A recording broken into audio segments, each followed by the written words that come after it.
Hello friends, आज का हमारा टॉपिक है लॉर्ड ऑफ द फ्लाइज, जिसके लेखक हैं विलियम गोल्डिंग्स, जिनका पूरा नाम है सर विलियम गेरल्ड गोल्डिंग्स, जिनका जन्म 19 सितंबर 1911 में इंग्लैंड में हुआ था और उनकी डेथ 19 जून 1993 इंग्लैंड में हुआ था। इनको अवार्ड मिल चुका है नोबेल प्राइज़ 1983 में लिटरेचर के क्षेत्र में, और बुकर प्राइज़ भी मिला है 1980 में। इस टॉपिक को पब्लिश करवाया गया था 17 सितंबर 1954 में, और इसका थीम रखा गया है struggle to build civilization civilization versus savagery और मैंस इनहेरिटेंट एविल। और इसका सेटिंग रखा गया है an unnamed uninhabited tropical island in the Pacific ocean during a fictional world wide war around the year 1950। और इसका पॉइंट ऑफ व्यू है third person omniscient. तो चूंकि ये जो टॉपिक है लॉर्ड ऑफ द फ्लाइज, इसमें बच्चों का एक समूह है जो एक आइलैंड में प्लेन के क्रैश होने की वजह से ये बच्चे वहाँ पर आते हैं और वहाँ पर अपना सिविलाइजेशन को इस्टेब्लिश करने की कोशिश करते हैं। और जो ज़्यादा पावरफुल होता है, जो ज़्यादा शक्तिशाली होता है, वो अपना प्रभुत्व जमाने की कोशिश करता है। ओके, तो इसको स्टार्ट करने से पहले इसके हम लोग मेन कैरेक्टर्स के बारे में जानते हैं। हमारा फर्स्ट कैरेक्टर है रॉल्फ, सेकंड कैरेक्टर है पिगी, जो थोड़ा हाई वेट वाला लड़का है, मतलब इसका वजन थोड़ा ज़्यादा है। नेक्स्ट कैरेक्टर है जैक, उसके बाद है सीमोन, फिर है रोजर, और फिर है Sam and Eric. Second world war के समय एक प्लेन में अंग्रेजी बच्चे बैठे हुए थे, उन पर आक्रमण होता है, जिस कारण से उनका जो प्लेन है वो क्रैश हो जाता है। और ये जो बच्चे थे उस प्लेन में जो सवार थे, वे सभी बच्चे एक ऐसे आइलैंड पे जाके गिरते हैं जहाँ पर बिल्कुल ही सुनसान था, वहाँ पर कोई नहीं था, वहाँ पर सभ्यता, जो लोगों का जो सिविलाइजेशन था वो बिल्कुल भी नहीं था। मतलब कंप्लीटली वीरान जगह पर ये लोग पहुँच जाते हैं और सब इधर उधर बिखर जाते हैं। इतने में वहाँ पर रॉल्फ नाम का एक लड़का है, जिसका एक दोस्त पिगी, ये दोनों एक साथ होते हैं, बाकी इधर उधर सब बिखर जाते हैं। तो पिगी को एक शंख मिलता है और वह डिसाइड करता है कि इस सुनसान क्षेत्र में दूसरे को खोजना बहुत ही ज़्यादा कठिन काम है, तो अगर यदि शंख को बजाया जाए तो बाकी जितने सारे बच्चे हैं वो सभी एक जगह पर आकर इकट्ठा हो जाएंगे। और पिगी की बात को मानकर और शंख को बजाया जाता है और बाकी जो बच्चे हैं सभी एक जगह पर कलेक्ट हो जाते हैं। क्योंकि उन सभी बच्चों में से कोई बड़ा छोटा नहीं था, सभी लगभग बराबर उम्र के थे, और ना ही उनके साथ कोई बुजुर्ग था जो उन लोगों को हैंडल कर सके, उन लोगों को इंस्ट्रक्शन दे सके कि किस तरीके से रहना है, किस तरीके से यहाँ पर सरवाइव करना है और निकलने का जो रास्ता है कैसे हमें ढूंढना है। ओके, तो जब उन लोगों के पास कोई भी बुजुर्ग नहीं था, तो वे सभी लोग डिसाइड करते हैं कि उन सभी बच्चों में से कोई एक उन सभी का ग्रुप लीडर होगा और सभी को नेतृत्व करेगा।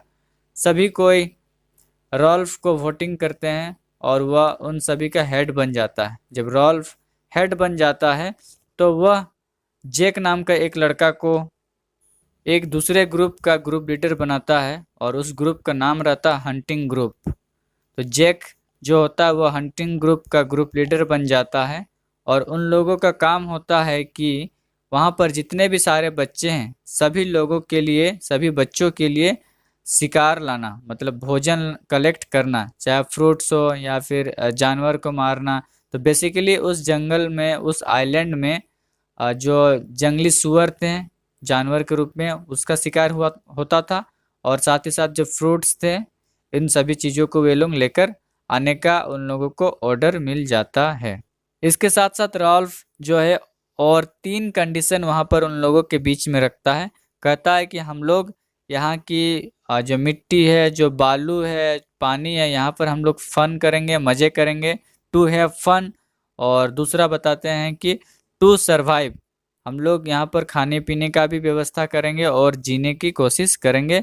और थर्ड वो कंडीशन रखता है कंस्टेंटली मेंटेन स्मोक सिग्नल्स, कि हम लोग लगातार जो धुआं है वो यहाँ से निकाला करेंगे आग जलाकर, ताकि आसपास से गुजर कर जाने वाली जो जहाज़ें हैं उन्हें पता चल सके कि इस आइलैंड पर कोई है और उन्हें राहत चाहिए, बचाव चाहिए, वे यहाँ से निकलना चाहते हैं। ये तीनों कंडीशन जो है, शर्त जो है, वो रॉल्फ अपने सभी दोस्तों को, अपने गैंग के जो लोग होते हैं उन सभी को वो बताता है। जब ग्रुप लीडर का चुनाव हो जाता है, उसके कुछ टाइम के बाद एक छोटा सा बच्चा होता है, वो आकर कहता है कि इस जंगल में क्या है, बीस्ट है, एक भयानक सा बीस्ट है, लेकिन कोई उसकी बातों पर ध्यान नहीं देते हैं। उसके बाद वे लोग वहाँ पर सरवाइव करते हैं, खेलते कूदते हैं, नियमों का पालन करते हुए एक सिविलाइजेशन का स्थापना करते हैं, मतलब वहाँ पर रहने का वे लोग ट्राई करते हैं। उसके कुछ टाइम के बाद जो होता है, राल्फ जो होता है वो डिसाइड करता है कि अगर यदि इस तरीके से हम लोग यहाँ रहेंगे तो ज़्यादा वक्त तक रह नहीं पाएंगे। इसलिए वो डिसाइड करता है कि हमें जो ये आइलैंड है इसकी चोटी पर जाकर आग जलाना होगा, ताकि वहाँ में से धुआं निकलेगा और जो बीच है, जो समंदर है, वहाँ से जो जहाज़ें गुजरेगी अगर यदि उस वक्त, तो उन्हें वह धुआं दिखाई देगा और वह हम पर गौर करेंगे कि यहाँ पर ज़रूर कोई ना कोई होगा और हमारे लिए रेस्क्यू के लिए आएंगे, मतलब हमें बचाने के लिए आएंगे। तो वे लोग डिसाइड करते हैं और कुछ छोटे छोटे सूखी लकड़ियों को जमा करते हैं, और पिगी जो होता है उसके चश्मा का इस्तेमाल किया जाता है आग जलाने के लिए, क्योंकि उसका चश्मा लेंस का बना होता है और सनलाइट को उसमें फोकस करवाया जाता है और आग लगाया जाता है, और फाइनली आग लग जाता है। सभी बच्चे उस आग की ओर फोकस करते हैं, लेकिन थोड़ा सा लापरवाही होने की वजह से चारों ओर जो होता है पूरे जंगल में आग फैल जाता है। सभी बच्चे इधर उधर भागने लगते हैं। तो जब आग पूरी तरीके से फैल जाता है तो इतने में पता चलता है कि जो छोटा बच्चा था, जो बता रहा था कि बीस्ट है इस जंगल में, वो गायब हो जाता है। वह उसके बाद से और दिखाई नहीं देने लगता है।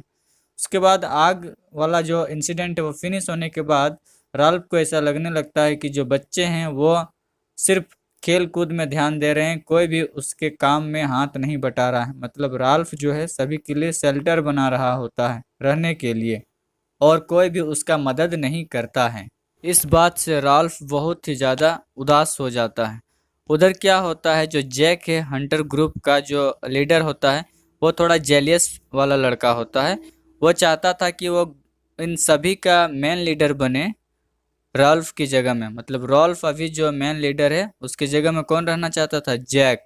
इसलिए वो बार बार रॉल्फ से कहता था कि तुम जो है वो ग्रुप लीडर तुमको नहीं बनना चाहिए था, क्योंकि तुम्हारी बातों को कोई भी ध्यान नहीं देता है। सभी बच्चे अपने खेल में मस्त रहते हैं, तुम्हें कोई भी हेल्प करने के लिए पास नहीं आता है। उसके कुछ टाइम के बाद क्या होता है, एक रात अ, कुछ फाइटर प्लेन्स का लड़ाई होता है उस आइलैंड के ऊपर में, और एक पायलट जो होता है वो गिर जाता है। मतलब क्रैश के दौरान पैराशूट से वो नीचे गिर जाता है, और उसका जो बॉडी होता है और जो पैराशूट का जो विंग्स होता है वो झाड़ियों में फंस जाता है। इसकी आवाज़ जो है सैम और इरिक, दो लड़के थे, उन लोगों को सुनाई देता है रात के वक्त में। तो वे लोग बहुत ही ज़्यादा डर जाते हैं, और सारा खबर आकर आमने सामने के जो और बच्चे थे उन सभी को वे बताते हैं कि इस जंगल में एक बहुत बड़ा सा बिस्ट है, और जो यहाँ पर अटैक करने किसी भी समय पर आ सकता है। उसी के कुछ टाइम के बाद जो सीमोन होता है वो भी इसका न्यूज़ देने के लिए वो आ रहा होता है, लेकिन इस दौरान इन लोगों को लगता है कि वो कोई बिस्ट है बोलकर उस पर जो हंटर ग्रुप के बच्चे होते हैं वो अटैक कर देते हैं, और सीमोन जो होता है वो मारा जाता है। जब यह बात रॉल्फ को पता चलती है, पिगी को पता चलती है, तो ये लोग बहुत ही ज़्यादा उदास हो जाते हैं, क्योंकि जैक जो होता है बार बार हर बात पर पिगी को कमेंट कसा करता है, उसका मजाक उड़ाया करता है।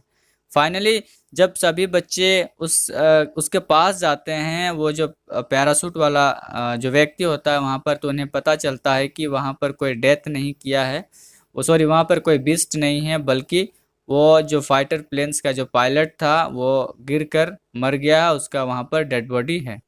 उसके बाद जो हंटर ग्रुप के जो ग्रुप लीडर होता है जैक, वो हंटिंग करने के लिए चला जाता है, और एक सुअर को, जो वाइल्ड सुअर होता है, जंगली सुअर, उसको मार कर लाता है, उसका बॉडी पार्ट्स को हटाता है और बिल्कुल भी हैंग करके उसको वे लोग पकाकर खाने का ट्राई करते हैं। और इसके साथ साथ धीरे धीरे क्या होता है, जैक जो होता है वो अपना अलग टीम बनाने लगता है, अलग ग्रुप बनाने लगता है, अपना पावर दिखाने लगता है और अक्सर रॉल्फ के साथ उसका झगड़ा होने लगता है। एक दिन क्या होता है कि फिर से मीटिंग बुलाया जाता है जहां पर वे लोग डिसाइड करते हैं कि किसे ग्रुप लीडर रहना चाहिए। इस पर रॉल्फ को ही सभी कोई वोटिंग करते हैं, रॉल्फ भी ग्रुप लीडर बना रहता है। लेकिन इस बात से जैक बहुत ही ज़्यादा नाराज हो जाता है और वो वहाँ से जाने लगता है।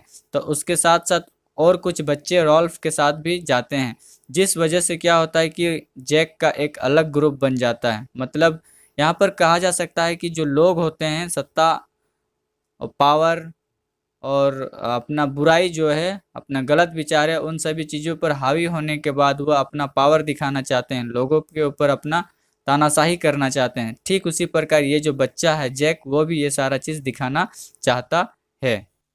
जाने के दौरान क्या होता है, जैक जो होता है वो जो शंख होता है वो फेंक कर मारता है पिगी के ऊपर और उसका चश्मा लेकर वे लोग चले जाते हैं।